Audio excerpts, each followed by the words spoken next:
This is the Hidden Killers podcast with Tony Brueski, featuring retired FBI Special Agent Jennifer Coffindaffer.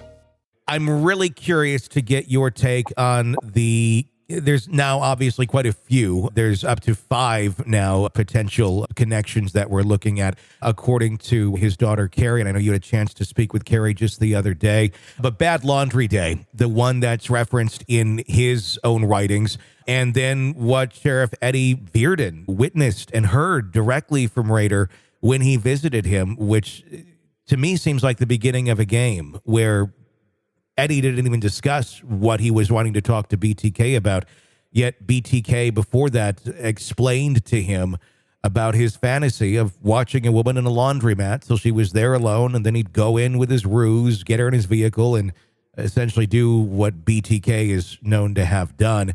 And then Eddie told him why he was there and what he wanted to talk about. Seems rather coincidental that Dennis already kind of seemed to know that maybe they were zoning in on a crime that he had nothing to do with and still does. Right. So with the information we have so far, certainly the victim in Oklahoma is seemingly there's a lot adding up that could lead to BTK being responsible. He was working for ADT in a bank across the street from the laundromat.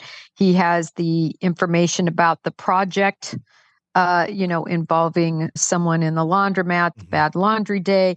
All of that certainly seems to point, sadly, to this victim. In regard to at least 3 of the others discussed so far, I know that on the 29th, I believe the KBI came out and said they do not believe BTK is responsible for that murder. I saw yesterday another authority that's investigating one of the other murders has said BTK has been looked at, investigated. We've looked over everything most recent and not going to be connected to BTK.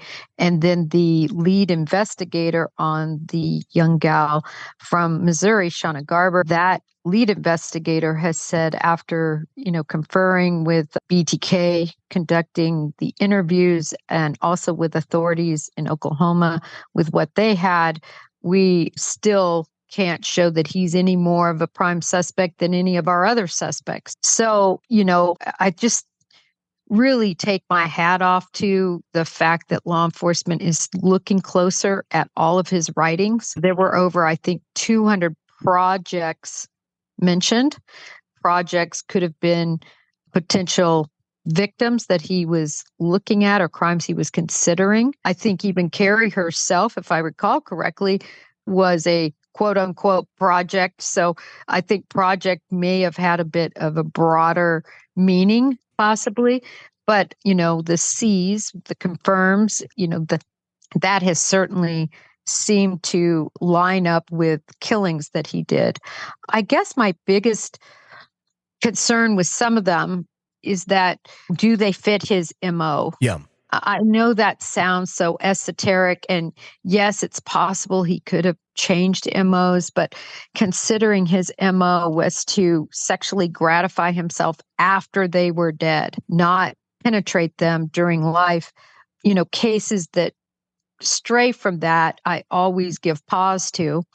And then secondarily, I think it's great that, Kerry and law enforcement is looking at all of these cases closer. I think the FBI may be involved to some degree now. I know the state authorities, and they should take another look at all the evidence, especially what was dug up in the yard, to see if there is any connection. And so on that front, I think it's great. We're going to get more answers one way or the other. That's what I wonder about with what they're digging up in the yard. Just because they're digging it up and they also have on paper seemingly connected him to the case in Oklahoma. But do we have any physical evidence yet? The fact that we do have evidence that's been dug up in the yard doesn't necessarily mean it's connected to that specific case. Very likely it's connected to the other ones that that we do know about, or possibly others that we don't. If there doesn't turn out to be much of a connection to the pantyhose or whatever else was found in the latest hidey hole of BTK on his property in Park City, Kansas, what does that do for this investigation? Is it really kind of just sitting there waiting on if we can find some sort of physical connection, and then I guess it would be whether he admits or not. Well, certainly number one is putting him there. Yeah. They should be able to figure out whether he was in Kansas, Missouri, or Oklahoma at the time of the deaths. So that's the biggest thing that they need to overcome. Once they overcome that, hopefully everything they found in that hidey hole was properly managed from a evidence standpoint. I'm concerned about that because I saw the sheriff twirling around a pantyhose ligature on his desk. He had gloves on, so he must have thought that it was evidentiary of some nature.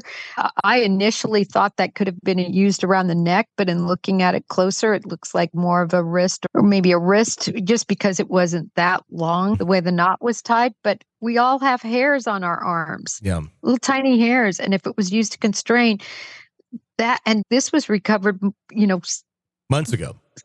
Exactly. Months ago. Where has that been? Yeah. Did it ever get sent to the FBI lab or the state lab? Was it ever properly looked at? I understand that perhaps when it was found, people were throwing it around and weren't, it gives me a headache to think of it. Yeah, it does make me, when he was doing show and tell with Ashley the other night, I was like, what are you doing? This does not seem right. Hopefully they have gleaned everything that they need to get off of that, but I guess who really knows? Let's talk about his writings a bit. I know that they're starting to look back. That's how they got the Bad Laundry Day project from those writings from years ago. And the writings themselves, I know they are in evidence all these years later, now that the initial cases have been closed against him. Is the people who have access to those writings, is that strictly the authorities in Wichita and Park City and FBI? Or who else has access to go through these with a fine-tooth comb to really maybe make some more connections here? Well, I think law enforcement across the board in that tri-state area certainly are able to look at them. The sheriff indicated that he was very, privy to them. I know Kerry's been privy to them. So as I said, it dumbfounds me, and I bleed blue. Yeah. But in this case, I'm a little dumbfounded as to why they were obtained in 2004, and yet now they're taking a closer look. That is confusing to me. I guess I'm just happy for the victim families that it's being done, because hopefully some families might get some closure and some answers.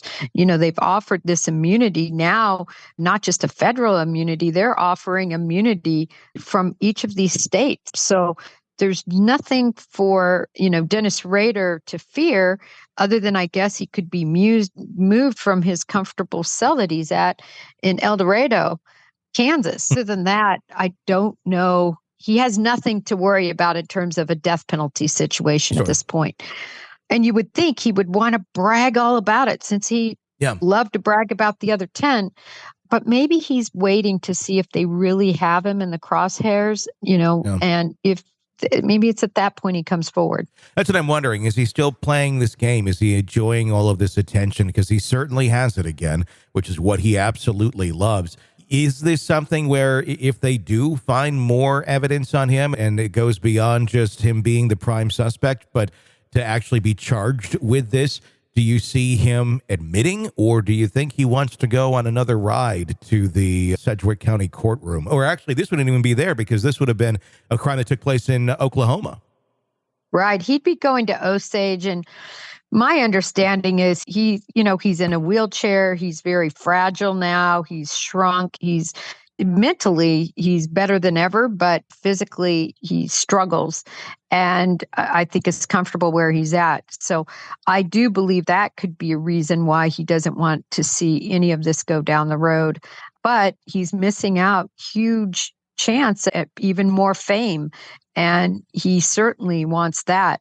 So that's kind of the oxymoron here, is if he were responsible for these, and if he loves to talk about his cases, why isn't he coming forward? This is the Hidden Killers Podcast. Want more? Start binging on all of our true crime podcasts right now through Apple Podcasts and get an ad-free experience when you sign up to be a True Crime Today Premium Plus member exclusively on Apple Podcasts. More of the Hidden Killers Podcast, dropping soon. Press subscribe now.